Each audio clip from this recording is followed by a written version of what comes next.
कविता क्या है शीर्षक निबंध के इस दूसरे भाग से संबंधित व्याख्यान में आप सबका स्वागत है। जैसा कि इस व्याख्यान के पहले भाग में हमने देखा कि आचार्य शुक्ल मनुष्य की भावात्मक सत्ता के प्रसार और बाह्य सृष्टि तथा संपूर्ण जगत से उसकी अनुभूतियों के एकाकार होने में कविता की महत्वपूर्ण भूमिका मानते हैं।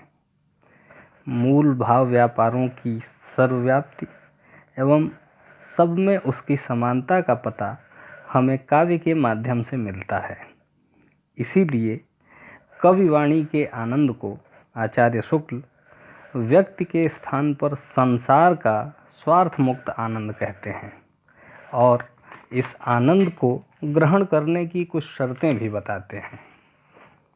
आचार्य शुक्ल ने काव्य के अनुशीलन को कर्म योग और ज्ञान योग के समकक्ष भाव योग की संज्ञा दी है। भाव योग का अर्थ स्पष्ट करते हुए वे इसे उपासना अथवा ध्यान की तरह बताते हैं, जहाँ वर्णित विषय से जितनी अधिक नज़दीकी हमें अनुभव होगी, हम उतना ही अधिक उसके आनंद से भी जुड़ेंगे। साहित्य अथवा काव्य क्षेत्र में इसे भावना या कल्पना कहा गया है।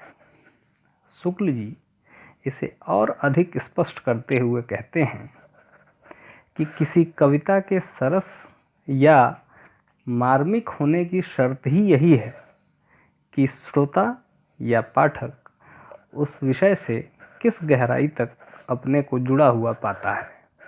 परंतु साथ ही शुक्ल जी ने इसे भावना या कल्पना की गहराई के लिए कवि अथवा रचनाकार के साथ साथ पाठक की क्षमता को भी आवश्यक माना है। वे कवि में जहाँ विधायक कल्पना की क्षमता जरूरी मानते हैं, वहीं पाठक अथवा श्रोता में ग्रहण करने की क्षमता को भी समान रूप से महत्व देते हैं। इसका तात्पर्य यह कि यदि कवि किसी सरस या मार्मिक विषय का वर्णन करते हुए कोई संकेत करता है, तो पाठक या श्रोता को भी सजग रूप में अपनी तरह से ग्रहण करने की क्षमता होना जरूरी है। भाव संचार के लिए यह एक जरूरी शर्त है। इसी प्रकार कविता की अन्य साहित्यिक विशेषताओं पर क्रमशः विचार करते हुए आचार्य शुक्ल ने जहाँ काव्य के प्रयोजन के रूप में मनोरंजन को सतही व प्राथमिक लक्ष्य की तरह माना है, वहीं उक्त वैचित्र्य और चमत्कारवाद को भाव की अनुभूति को तीव्र करने तक ही सहायक के रूप में देखा है। कहने का तात्पर्य यह कि वैचित्र्य या चमत्कार वहीं तक कविता में श्रेयस्कर है जहाँ तक काव्य की सरलता और सरसता में बाधा न हो। आचार्य शुक्ल इसीलिए चमत्कार आधारित सरसता को कविता की जगह सूक्ति की संज्ञा देते हैं। निबंध के उत्तरार्ध में आचार्य शुक्ल ने कविता की भाषा और अलंकारों के प्रयोग को लेकर भी बहुत सारे उदाहरण दिए हैं। इनमें वर्ण विन्यास, शब्दों के गुणधर्म एवं विषयानुकूलता की तरफ भी उन्होंने ध्यान दिलाया है। इसी क्रम में कविता की भाषा और संगीत से उसके संबंध को लेकर वे लिखते हैं, नाद सौंदर्य से कविता की आयु बढ़ती है।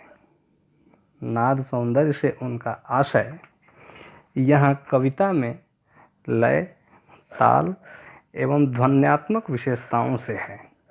शुक्ल जी स्पष्ट करते हैं कि जिस प्रकार कविता मूर्त विधान के लिए चित्र विद्या का सहारा लेती है, उसी प्रकार नाद सौंदर्य के लिए वह संगीत का अनुसरण करती है।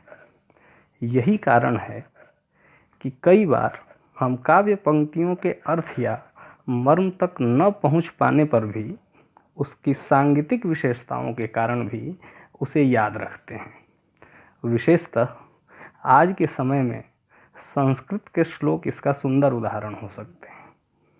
इसके साथ ही नाद सौंदर्य वह विशेषता है जिसके कारण कविता कागज पर होने के साथ साथ हमारी जुबान पर भी लंबे समय तक चलती रहती है।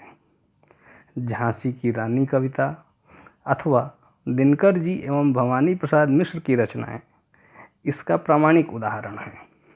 इसी तरह कविता में भाव को उत्कर्ष तक पहुंचाने के लिए अलंकारों के प्रयोग को भी शुक्ल जी ने जरूरी माना है, लेकिन इसे वे काव्य के साधन के रूप में देखते हैं, साध्य के रूप में नहीं।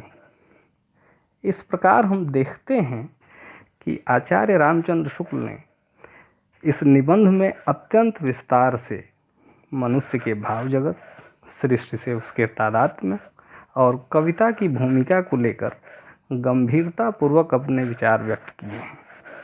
एमए के पाठ्यक्रम के दृष्टिकोण से शुक्ल जी का यह निबंध न केवल कविता के गुणों की जानकारी प्रदान करता है, अपितु सामान्य जगत से काव्य एवं कला के व्यावहारिक संबंधों की समझ भी प्रदान करता है।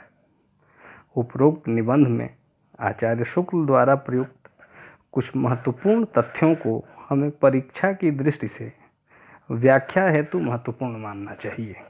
जैसे सभ्यता के आवरण बढ़ने एवं कवि कर्म कठिन होते जाने की बात, या आत्मा की मुक्तावस्था और हृदय की मुक्तावस्था संबंधी विवेचन, तथा कर्मयोग और ज्ञान योग के समकक्ष काव्यानुशीलन को भाव योग की संज्ञा देना, या नाद सौंदर्य से कविता की आयु बढ़ने वाली बात, यह सब शुक्ल जी के निबंध के कुछ सूत्र वाक्य हैं जिनसे हमें इस निबंध को समझने में सहायता मिलती है।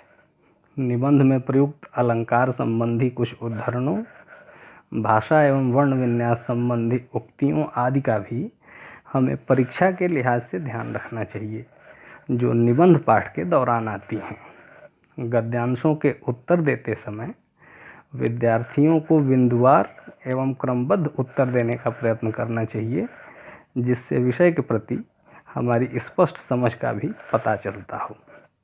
मैं उम्मीद करता हूँ कि 2 भागों में प्रस्तुत कविता क्या है शीर्षक इस निबंध की व्याख्या आप सबके लिए उपयोगी होगी। धन्यवाद एवं शुभकामनाएं।